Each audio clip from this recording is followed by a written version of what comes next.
Hi, I'm Sarah Hart, Director of Drive Heart. Today's podcast is all about controls. We're talking about the controls of the car, and it's a really, really important session that you have with your learner because you need to get some shared understanding of the type of language that you need to use.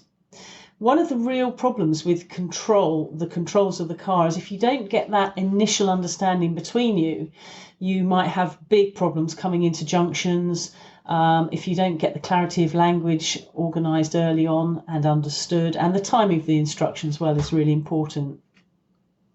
So the sort of thing we'd be talking about when we're talking about controls is your basic pedals, your accelerator, brake and clutch, your gear, your handbrake and your indicators. Those are the minimum that you need to be able to drive the car. So if it's not raining and you don't need wipers and lights, then don't introduce them at this stage. The learner has got enough to deal with. So I've talked about some of the problems of not getting a shared language, but the way to get over that is to have a really clear briefing on the pedals. So for example, I would be explaining to my student, what each pedal does, and also how I'm going to interact with them about the instruction for that pedal. So for example, with the accelerator, I'd call it the gas, and I'd be saying to them, I will give you this instruction: cover the gas, more gas, less gas, off gas. So before we even get moving, they've got a really clear idea of what they expect to hear. And when they hear those words, they know what they have to do, because we'd have a practice of it before we start moving. As well as the clear language that's understood by both of you, the timing of the instruction is really critical. And as a parent, you will probably find that you do everything a little bit too late, because as experienced drivers, we can condense all of these actions into a short space of time. But as a learner, they've got to not only get time to listen to your instruction, they then have to have time to compute it in their head, and then there's another few seconds before they'll actually take that action. So you have to start everything really, really early. So for example, if you want to bring them to a stop, you'd be getting them to check their mirrors and signal if necessary.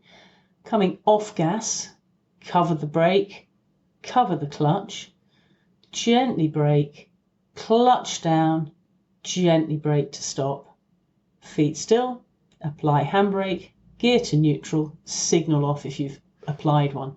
So it's all very methodical and very clear. If you don't get those instructions out and get that shared language, you're going to have problems later on down the line. So it's a really important topic. It seems quite simple, and it can be, but you have to keep it really simple to begin with. So that's the end of this podcast. I think I've got a question coming in from Julie. Oh yeah, just asking, are there any exercises that you might do during the control session to do with clutch and then bite and things?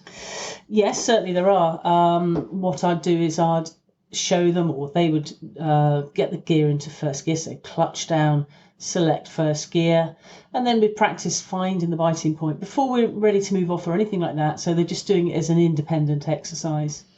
And the other thing I do is also just get them to set the gas independently. So we're looking to get the revs at about 1,500 revs, and just get them used to the feel of the pedal so that they've got just enough revs to get the car moving off. So I would do those two exercises independently before we even put it all together to move off. So the whole thing about the control session isn't just about telling them, this knob does this or this pedal does that. It's actually about getting a common understanding about how you're going to refer to it in the instruction when you're actually on the move. That's absolutely right. Okay. Yeah. That's great. So if you've got any questions, please do have a look at our Parents Teaching a Learner to Drive Facebook page, or as always, please feel free to contact me with any questions. Thank you.